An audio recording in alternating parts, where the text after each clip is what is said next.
Okay, now we're on the other. This is Daf Gimel, side 2. Daf Gimel Amud Bet. Gemara says, Bechaditi. The reason the Gemara asked on the previous Amud was, why do you have to get me confused and tell me all these reasons? Just tell me that it's a dangerous structure. Gemara says maybe it's a brand new abandoned home. So Rashi says, "Shenafla michadash, shachoma shela nafla ve'odena becheskata." Maybe only the roof they took off, but the structure is strong. You could see it's like built maybe a year ago, or maybe it's just abandoned. V'tipukle mishim mazikim. Why don't you just tell me the reason I shouldn't enter the home is what? Because of demons. Gemara answers betray. When there are two people, demons don't attack.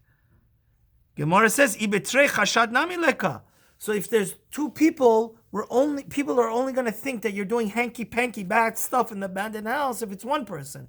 But two people, they're going to embarrass of each other to go do, right? It's a private thing between you and the bad woman. Yeah. But if there's two people are not going to accuse you and think bad about you. Mm-hmm. Gemara says, "Betreyu pritzi." Maybe it's two people that have a bad reputation. So two people that have a bad reputation, Gemara says, "Mipnei amapolet." Just tell me because of the house may cave in is dangerous. V'tipukli mishum chashad, and I'll know. That should be a reason enough. Why do you always have to tell me the reason of prostitution? That they may think you're doing bad stuff, hanky-panky. So just tell me the first reason of danger, and then I'll know. Mishum mazikim. And also I'll know because of demons and the bad woman. Gemara answers, betray the kashri. Because if there's two people that are kosher, so they're not going to be with a bad woman. And they're not going to encounter what? Demons. Because demons only attack what? One person. But still it's structurally dangerous. So still those two people shouldn't what? Be there. Because the house may cave in on them. You understand? Yes. Gemara says, "Mipnei amazikin v'tipukle mipnei chashad b'amapolet." Just tell me because of demons. Then I don't need the reason of bad woman that they think you're engaging in illicit activities and the house may cave in. Gemara says, "Bechur b'chadeta." Like we said, it's a brand new abandoned house. So structurally it's not dangerous, but still demons can be there. Uvetrei v'kashri. Gemara says if there's two kosher people, ibetrei mazikin nami leka. If there's two people, so the demons are also not going to attack you. Gemara answers, b'makoman chashinin. No, it may be the headquarters of the demons. And if you go into their house, they may attack you even if you're two people. You understand? Mm-hmm. Like the center. Rashi says, "B'makom chashinin, b'makom shem metzuyin tadir chashinin afilu betray." If this is their home, and you're intruding on them, right? You're breaking into their house. They're going to attack you, even if you're two people. Like Rashi Zal says, Gemara says, "V'ibaitem al'olam bechad." Maybe just it's one person of a chur b'chadeta, and it's a new abandoned house. Dekai b'midbara. And it's in the middle of nowhere. It's the middle of the desert. Dahata mishum chashad leka. Why? They're not going to think you're doing hanky-panky, their bad stuff with the illicit woman. Because women, daha isha b'midbara lo shaychi. Women don't hang around. They hang around in the city, right? In the red district. But not in the middle of nowhere. Exactly. But, mishum mazike eka. But there still is the danger of what? The shin dalet, the demon. Because that, especially they're in the middle of nowhere. That's especially where they like to congregate. The Gemara will say later when there's no people. So that's why you need to know all different. What are the three reasons again? Chashad. They're going to think you're doing a bad thing with the prostitute over there, with the woman. Hanky-panky. It's also dangerous and may cave in on you. And also, third reason that you shouldn't enter an abandoned home is because of the demon. Okay. Tanu Rabbanan, Arba Mishmarot Havalayla Divrei Rabbi Natan Omer Shalosh Mishmarot. So there's a machloket between Rabbi. Rabbi actually is of the opinion that the night has 4 sections. Rabbi Natan, like Rabbi Lazar, that we talked about, says what? He says no. Don't be mistaken. The night has how many parts to it? 3. My time at Rabbi Natan. Why does Rabbi Natan hold 3? דכתיב ויבוא גדעון ומאה איש אשר אותו בקצבה מחנה ראש השמורה התיכונה. So it says that Gidon came in the middle part of the night to attack the enemy. Tana en tichona ela sheyesh lefanav l'achriya. Right? Middle, by definition, has to have one before and one after. Tana en tichona ela sheyesh lefanav l'achriya. V'tanya Rabbi my tichona achat min tichonot. But Rabbi that holds 4, how does he answer this up? Rabbi says no, it's one of the middle ones. There's really not one middle one, because he holds 4, there's 2 middle ones. It's one of them. The Rabbi Natan counters miketiv tichona shebetichonot tichonoktiv. It doesn't say the middle of the middle. It says what? Middle. So simply there's 3, like we've been saying the whole time. My time of the Rabbi. Why does Rabbi hold what? That there is 4 parts to the night. Amar Zek Amar Rami Amar Yeshua ben Levi Katuv Echad Omer Chatzot Laila Akum Leodot Lecha Al Mishpatei Sitchatecha. Because King David says, in the middle of the night I woke up to thank you. In Tehillim it says, on God's beautiful laws, righteous laws. V'Katuv Echad Omer Kadmu Enai Mishmarot. He says, before Chatzot, before midnight, there was 2 what? Mishmarot. There was 2 parts to the night. So if before midnight there was 2, it must be that there's 2 before midnight and 2 after. Which means what? 4. So it says, HaKeitzad arba mishmarot havalayla. Like we said, there's 2 plus 2 equals 4.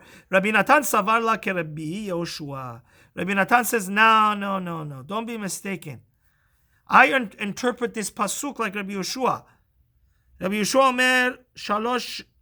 What King David was saying is, Kadmu Enai Mishmarot was saying something totally different. Sheken derech wide lines. We're at the wide lines right now. Sheken derech melachim la'amod b'shalosh shaot. Usually, in the morning, when can you say Shema Yisrael till? Let's say a perfect day, that 6 a.m. is sunrise, you could say it till 9 a.m. Why? Because that's still when people wake up. Because the princes that are very wealthy and don't have to go to work, they start waking up what time? 9 o'clock. So it says, this is what King David means, that there are 2 mishmarot. Shit Delilah, King David already did it. Instead of waking up at 9 a.m., when did he wake up? Midnight. To say Tehillim. So it says, what's 6 plus 2? Because 6 hours before in the day, and 2 hours that he was allowed to sleep because he was the king, he could wake up later. Instead, he woke up at midnight. The Tarta de Yomama, Havali, Shte Mishmorot. So King David was saying, Kadmai Nai Shmorot. Really, I could have waken up at what? 9 a.m. Instead, I woke up at midnight, which is what? 2 Mishmorot, because Ish Mishmar is what? 4 hours. Rav Ashi says another answer. Mishmara upalga have mishmarot kariyalo. You can answer it a different way. 1.5 mishmar, because again, King David could have woke up 9 a.m., so he woke up midnight, so he woke up 1.5 portions of the night that he was legitimately allowed to sleep before. So not necessarily you have to count it. 6 hours, even if you don't count the day. Don't bring that into the picture. He could have slept till the morning.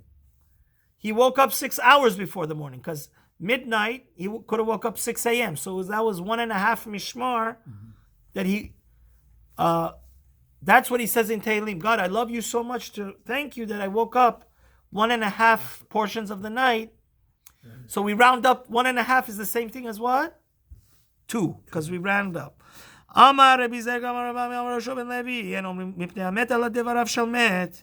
is actually a halacha.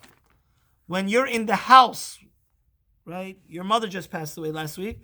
So when you're in front at the Beheshtiya, when you're at the cemetery, at the Bet HaChaim, it's not appropriate to start schmoozing about the stock market or the Lakers. You're only allowed to talk when the body of the deceased person is in front of you, only about the person. His good deeds, his ma'asim tovim, right?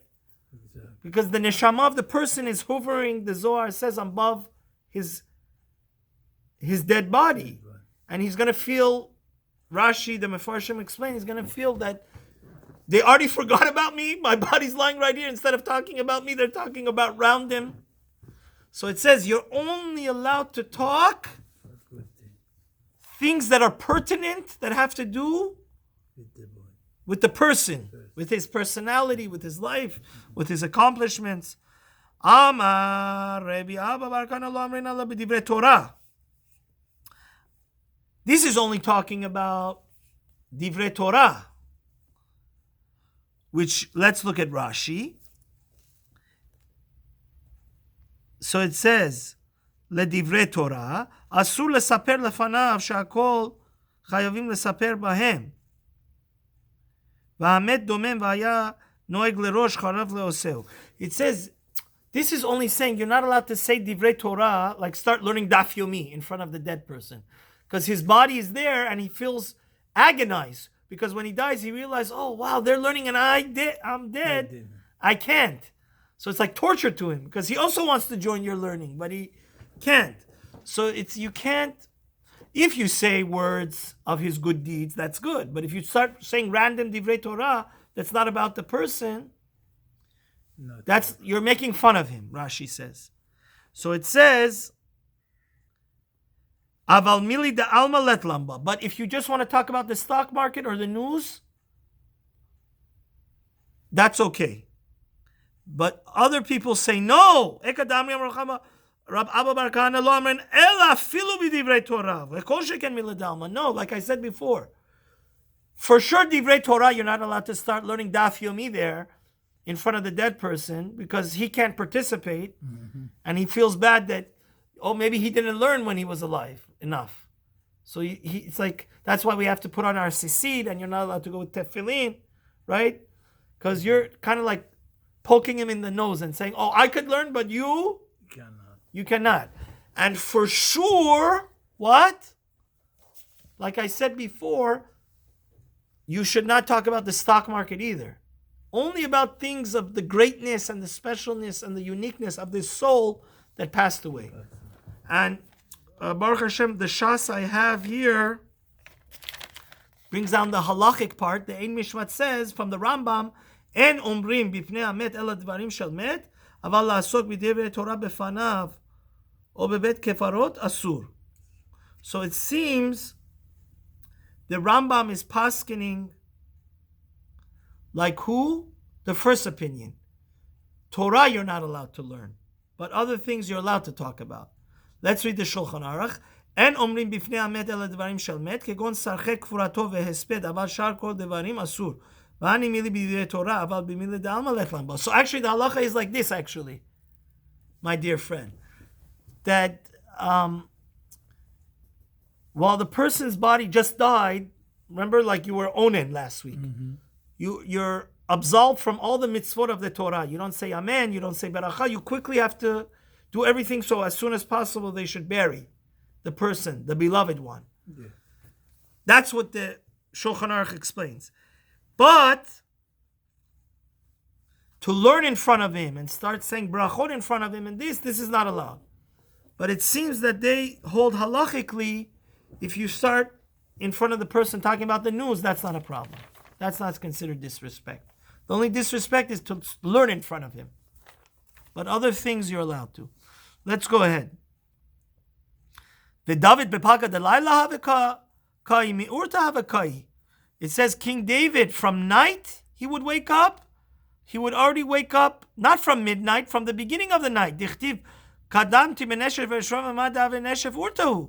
The Gemara says, how do you know that neshev is night?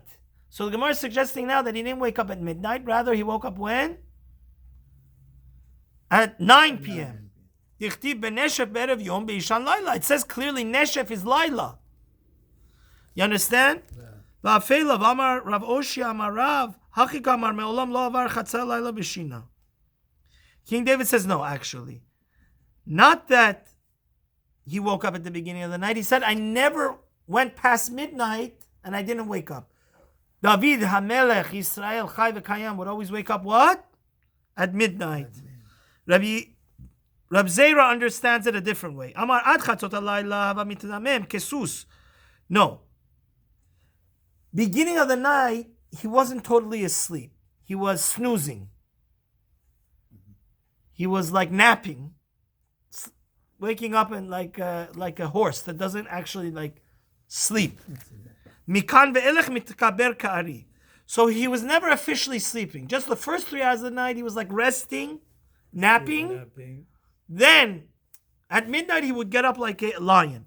Rav Ashi amar ad chatzot hala neshev.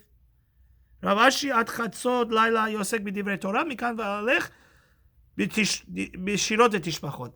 The first third of the night, what would he do?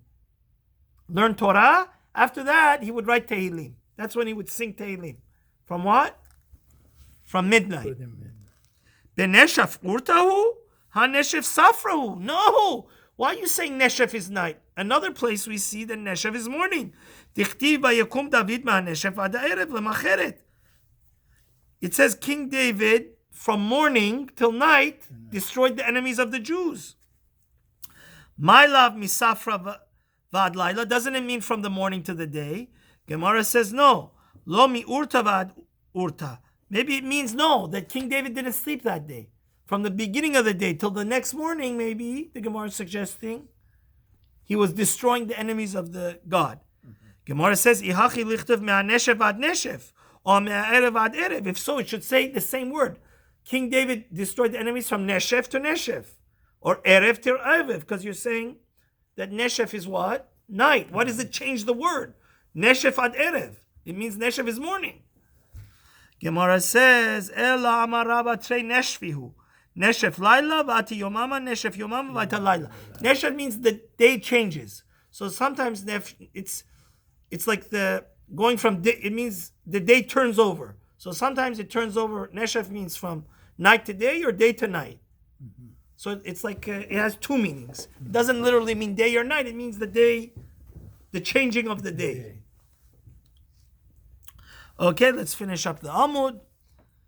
Gemara says, David Mika yada palga laila ema. Did David know when midnight was? Hashta Moshe Rabbeinu lo have yada dichtiv kechatzot halayla ani yotze betoch Misraim. Mai kachatzot? Ilay mada amar lekutsha berichu kechatzot. Moshe Rabbeinu himself didn't know when midnight was because he told the astrologers of Paro, God is going to kill the firstborn approximately at midnight. Now Moshe, why does he say approximately? He should say bachatzot, exactly at what? At midnight. So it says,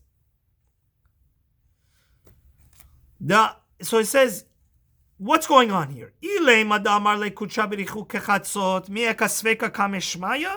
God tell him at approximately at midnight? God knows. God created time. God knows exactly when midnight is. God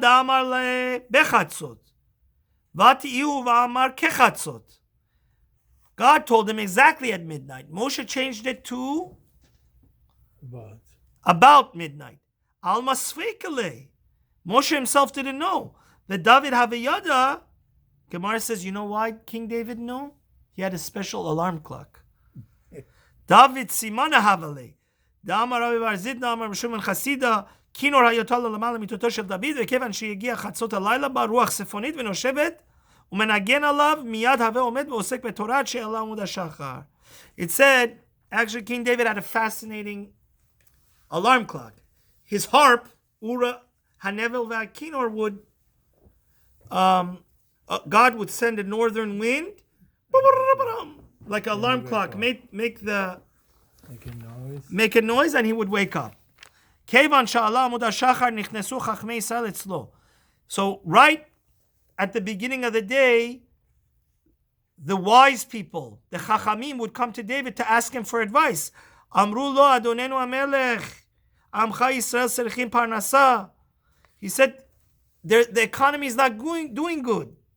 They would come to him. So what should we do? The people don't have enough what? Money. Amar lahem lechu veitparnesu ze mizeh. He said, so go make money with each other. So it said, Amar lahem en hakometz masbiat ha'ari. If you give a lion a few kernels of food, a kometz, a handful of flour, is the lion going to get fulfilled? No, he needs a big chunk. So it said there's not enough, economically, there's not enough resources in Israel amongst the Jews themselves to, everybody should make money. Then there's a fascinating phenomenon where you dig a hole and then you want to put everything back in the hole. Does it become full again? No. It doesn't become totally level. So it says, Amar lahem lechu peshtu yadchem begedud.